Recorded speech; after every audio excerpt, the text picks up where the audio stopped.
15th of November, 1965. Landing Zone X-ray, Iadrang Valley. I had my face pressed so hard into the red mud I could taste the dirt. 50 meters away, hundreds of North Vietnamese Army regulars swarmed through the elephant grass like a khaki tide. The air hung thick with humidity, gun smoke, and the copper stench of blood. On my back, the PRC-77 radio hissed a frantic static that cut through the snap of incoming rounds, severing banana leaves above my head. Lieutenant Colonel Hal Moore grabbed the handset. He shouted the two words every infantryman prays he will never hear: broken arrow. It meant an American unit was about to be overrun, calling every available aircraft in South Vietnam to save us. Seconds later, an F-100 Super Sabre tore the sky in half. I watched two silver canisters detach from its wings, tumbling in slow motion directly toward our own trench lines. Do you know the sound a dying world makes? Most people think napalm is just a big gasoline explosion. They do not know the sound it actually makes. It is not a loud boom. It is a deep, rushing whoosh, like a giant furnace sucking all the oxygen out of the valley at once. Today, you are going to understand the exact chemistry that transformed Napalm B into a weapon that burned at 1500 degrees Celsius and suffocated men hiding deep underground. You will discover why the enemy tactic of hugging the belt forced American commanders to drop liquid fire directly onto their own men. Finally, you will see the mechanical, sensory details of a danger-close airstrike that Hollywood movies never get right. We held that perimeter by turning the very ground we stood on into a furnace, paying a price in flesh that the survivors still smell when they close their eyes. If you want the version of this war that they do not put in textbooks, stay with me. Hit subscribe so you do not miss the next one. When those canisters hit, the shockwave did not throw us backward. The heat hit first, a physical wall that singed the hair off my forearms from 30 meters away. The 11 kilograms of radio gear strapped to my shoulders suddenly felt like an anvil pressing me into the baking earth. Before the black smoke even rolled over our position, the sharp, chemical stench of unburned aviation fuel and melting plastic filled my nose, triggering a physiological gag reflex I could not control. My hands shook as I gripped the handset, my knuckles turning white against the olive-drab plastic. We were not fighting just the North Vietnamese anymore. We were fighting the atmosphere itself. The sky had turned into a suffocating blanket of ash and roaring air. Every breath tasted like exhaust fumes and burning vegetation. The sheer volume of the roar muffled my hearing, reducing the deafening battlefield to an underwater hum. We had unleashed a monster, hoping it would eat the enemy before it ate us. To understand how we ended up calling airstrikes on our own heads, you have to look at the geometry of the battlefield in 1965. The United States had just escalated its presence in Vietnam using a brand new doctrine: air cavalry. We used helicopters to execute search and destroy missions, dropping infantry right into the enemy's backyard. It gave us unprecedented mobility. But the North Vietnamese army quickly figured out they could not match our artillery or our constant air support in an open fight. Their commanders developed a countermeasure that neutralized our entire technological advantage in a single stroke. They called it hugging the belt. Instead of shooting from a distance, their disciplined infantry would close the gap, moving silently through the tall grass until they were within 10 to 30 meters of our fighting holes. They knew that if they stayed that close, our big guns and jets could not hit them without hitting us too. It was a cold, simple, and highly effective math problem. The standard safety margin for dropping unguided bombs was over 500 meters. At landing zone X-ray, the enemy was close enough that I could hear them cycling the bolts of their rifles. Calling a strike under these conditions was designated danger close, a polite military term for risking the lives of your own men to kill the enemy in front of them. When the enemy hugs your belt, every call for fire becomes a calculated gamble with friendly casualties. The rules of engagement dictated caution, but caution gets you killed when you are outnumbered 5-1. The North Vietnamese knew our pilots would hesitate to drop heavy ordnance so close to American lines. They used our own safety protocols as a shield. We were trapped in a green box, surrounded by invisible riflemen who dictated the range of the fight. The only way to break their grip was to introduce a weapon that ignored the rules of conventional ballistics and covered an area so wide it erased safety margins entirely. The reality of the Ia Drang Valley was a physical assault on the senses long before the shooting started. The humidity hovered near 90%, turning the air into a wet wool blanket that choked your lungs. My olive drab uniform was soaked black with sweat, plastered to my skin, and coated in a thick layer of slippery red mud. The metal of my M16 rifle grew hot to the touch just sitting in the sun, requiring constant wiping to keep a decent grip. The radio straps cut deep grooves into my collarbones, a constant grinding friction that wore away the skin. We were fighting an enemy we rarely saw until they were right on top of us. They wore simple khaki uniforms that blended perfectly with the shadows of the towering elephant grass. They moved without breaking twigs, communicating with hand signals and bird calls. Every rustle of the vegetation sent a spike of adrenaline straight through my chest, leaving a dry, metallic taste in the back of my throat. To break that invisible grip, the Pentagon deployed Napalm B. The napalm used in the Second World War was mostly just thickened gasoline. It burned out too fast and had a hard time sticking to wet jungle foliage. The new formula was a dirty, engineered science project. 46% polystyrene, 21% benzene, and 33% gasoline. It was not a liquid, it was a thick, sticky gel. This distinction was critical. Liquids splash and run off down into the soil. This new gel grabbed onto tree bark, grabbed onto uniforms, and grabbed onto bare skin. Once it made contact, you could not wipe it off, and you could not wash it away with water. Water just spread the burning chemical further across the surface. It was designed to persist, turning a fleeting moment of heat into 10 unbroken minutes of continuous, clinging fire. We were not just calling airstrikes. We were ordering the delivery of an artificial chemical hell-tailored specifically to overcome the damp environment of the Vietnamese highlands. The delivery mechanism was just as crude as the chemistry. The standard container was the BLU-1, a silver aluminum tank holding 75 gallons of the gel. It had no guidance system and no parachute. It fell from the belly of a jet at over 500 kilometers per hour, relying entirely on gravity and momentum. When it hit the earth, there was no mechanical shockwave from high explosives. Instead, an igniter containing white phosphorus triggered upon impact. The thin aluminum casing ruptured instantly, and the forward momentum fanned the gel forward in a massive, sweeping arc. The phosphorus burned hot enough to ignite the benzene and polystyrene mixture, creating a rolling carpet of flame that coated everything in its path. You could not take cover from it by hiding behind a tree or diving into a shallow trench. The gel splattered and wrapped around corners, seeking out low ground and filling foxholes with burning fluid. It was a weapon of pure saturation, ignoring the rules of solid cover. The sheer temperature of the burn changed the atmosphere itself. The mixture ignited at a staggering 1,500 to 2,000 degrees Celsius. At that heat, the combustion process consumed oxygen at a terrifying rate. It pulled air from the surrounding area, creating a localized vacuum. Men hiding in deep tunnels who never even felt the heat of the flames would simply suffocate as the oxygen was sucked right out of their lungs. The fire also generated massive amounts of carbon monoxide, turning the immediate area into a toxic dead zone. We knew that if we called this weapon down, anyone within 20 meters of the burn radius, friend or foe, stood zero chance of walking away intact.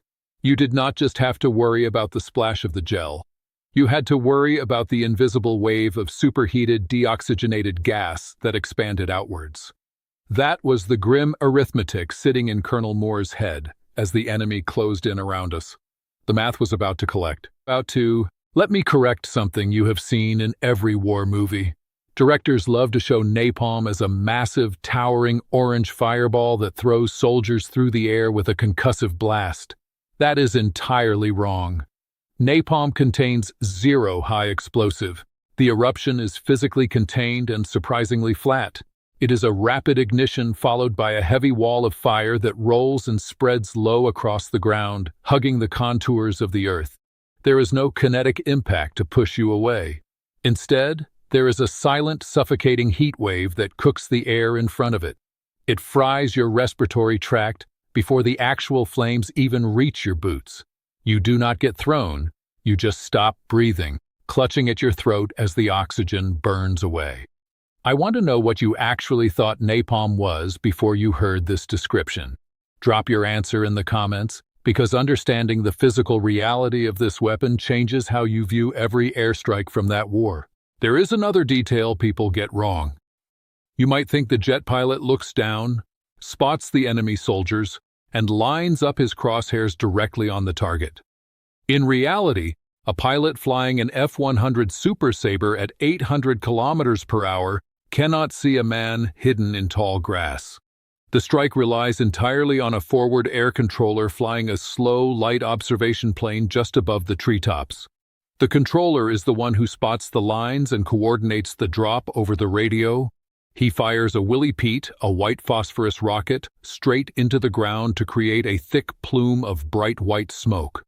That smoke is the only thing the jet pilot aims at. He points the nose of his supersonic fighter at the white column, calculates his speed and altitude, and presses the release button based on timing, not visual confirmation of the enemy. The entire system hinges on the controller putting that marker rocket exactly where it needs to be, with zero margin for error. Dawn broke over X-ray on November 15th, bringing a mass human attack. By 6:30 in the morning, the North Vietnamese Army launched a coordinated assault that slammed into the perimeter of Charlie Company. The noise level was physically painful, a continuous roar of rifle fire that sounded like a million dry branches snapping at once. Our machine gun barrels were glowing red, and the men were running out of ammunition. The enemy kept coming, stepping over their own dead, pushing the lines back meter by meter. They breached the perimeter, forcing our infantry into hand-to-hand combat right in the trenches. I could hear men screaming for medics over the radio static, their voices cracking with exhaustion and fear.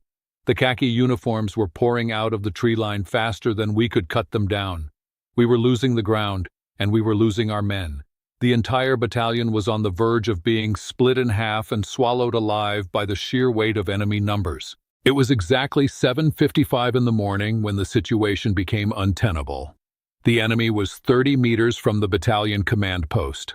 Lieutenant Colonel Hal Moore stood near the center of the perimeter, watching the lines buckle under the pressure. He knew that if Charlie Company collapsed, the rest of the battalion would follow in minutes. He looked at me, his face covered in soot and sweat, and gave the order. I keyed the handset of the PRC-77 and transmitted the code Broken Arrow to headquarters. That signal triggered a massive, immediate diversion of air assets. Within minutes, the sky above the Ia Drang Valley turned into a chaotic traffic jam. Dozens of fighter bombers and attack aircraft converged on our coordinates, stacking up in holding patterns at different altitudes. The roar of jet engines drowned out the gunfire on the ground. Every pilot in South Vietnam was listening to our frequency, waiting for a target, while we bled out in the mud below.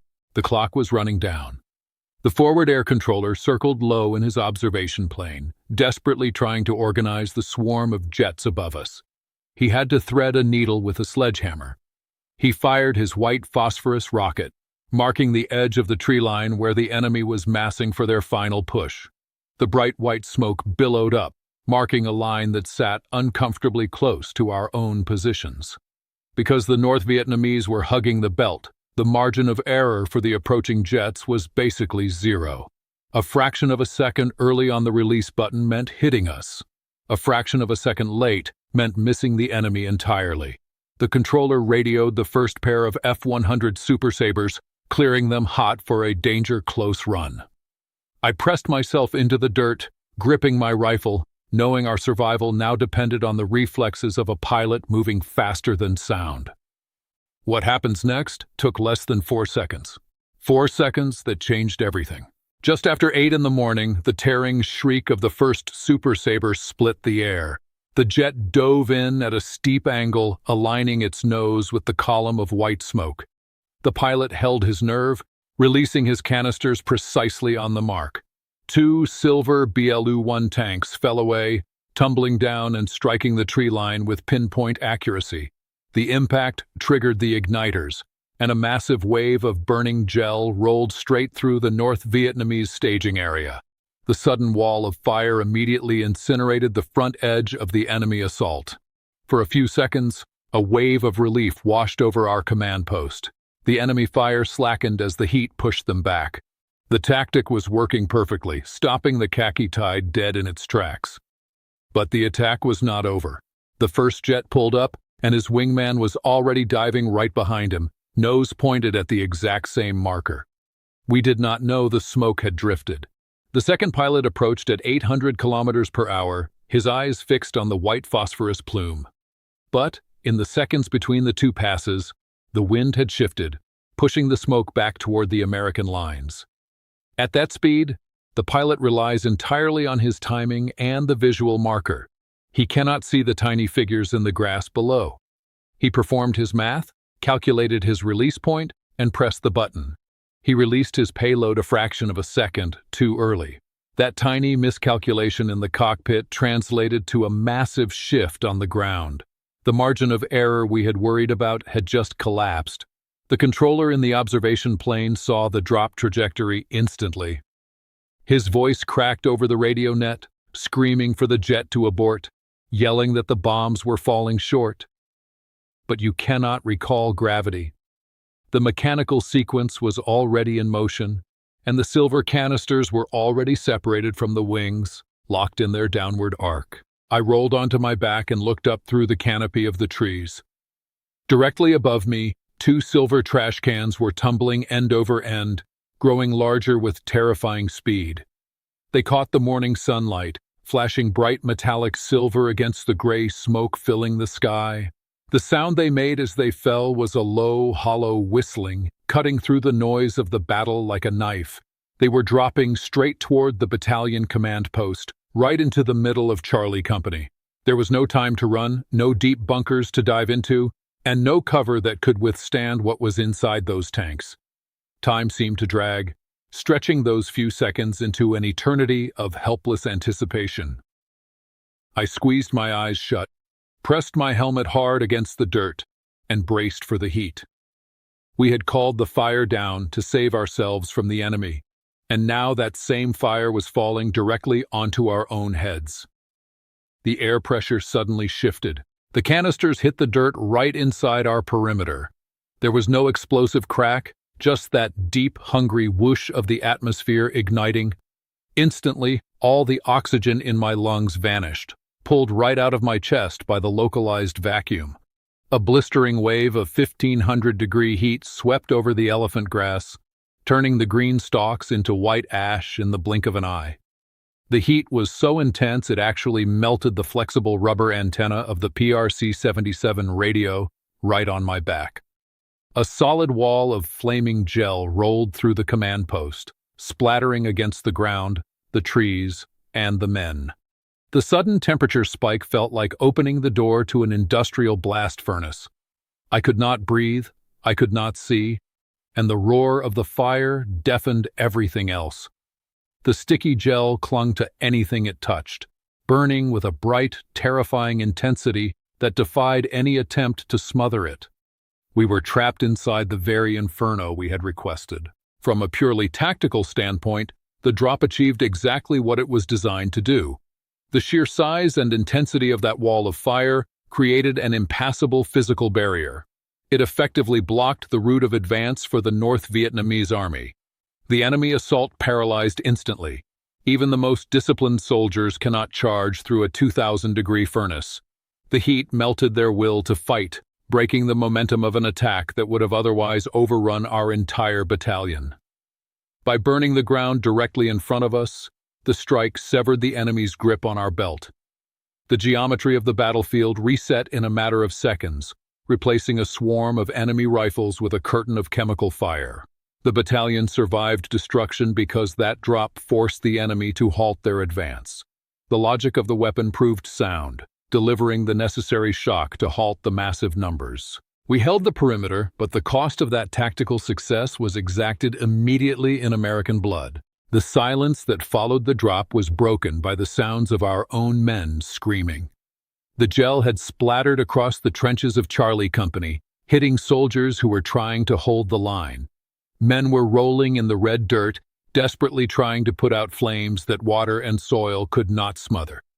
You cannot extinguish burning polystyrene with your hands. The sticky gel just transfers to your palms and keeps burning. Combat engineer Jimmy Nakayama was caught directly in the splash zone. He was 22 years old, and his wife was back home expecting their first child. The gel coated his uniform and ignited, fusing his gear directly to his skin. The medic rushed to him, but hesitated, realizing there was no way to touch Nakayama without causing further injury. The fire had done its work, leaving behind a scene of suffering that no training manual could ever prepare a soldier to handle. The battle paused as we reckoned with the horror we had authorized. The medic stood over Nakayama, his hands hovering helplessly. Nakayama's boots and skin had melted together into a charred mess. The medic tried to cut away the burning uniform, but the gel had burned too deep, grabbing onto muscle and tissue. The air around the command post took on a sickening quality, a heavy odor where the chemical stench of unburned aviation fuel mixed directly with the smell of roasting meat. It is a specific sweet and chemical scent that bypasses the nose and settles deep in the stomach, triggering a physiological revulsion that never really goes away. It is the detail that wakes the survivors up in a cold sweat 40 years later. The men on the line watched in a stunned, hollow silence as the medics did everything they could to administer morphine and pack the wounds. Nakayama did not scream much after the initial shock. His nerve endings were mostly gone. We loaded him onto a medical evacuation helicopter, watching the rotors fan the lingering smoke. Jimmy Nakayama survived the flight out of the Ayadrang Valley, but he died in a military hospital 2 days later. He passed away on November 17th. The exact same day his daughter was born back in the United States. We held Landing Zone X-ray, and the code Broken Arrow successfully brought the air support needed to save the 7th Cavalry from annihilation. But the men who walked out of that valley left a piece of their humanity behind in the ashes. The visual trauma of that weapon eventually forced a global reckoning. In 1980, the United Nations passed Protocol 3 of the Convention on Certain Conventional Weapons, moving to ban the use of incendiary weapons against civilian populations. The Pentagon officially destroyed its final stockpile of traditional napalm in 2001. They replaced it with kerosene-based Mk-77 bombs, playing a legal game of semantics. But the era of dropping the classic polystyrene gel came to a quiet, bureaucratic end. But in military doctrine, the grim reality of the Ayadrang Valley proved a hard truth. When infantry numbers are vastly mismatched, integrated close air support is the only force capable of leveling the field. We survived because we possessed the capacity to bring massive, indiscriminate fire down from the sky at a moment's notice. The tactic worked, but it demanded a level of psychological endurance that breaks men down long after the shooting stops. I can still close my eyes and feel the heat radiating off the elephant grass, pulling the oxygen out of my lungs. I can still see those 2 silver canisters tumbling end over end, catching the morning light as they fell toward our own trenches. It is a memory burned into the foundation of my life, a reminder of the thin line between survival and friendly fire. If this story deserved to be told, make sure someone else gets to hear it.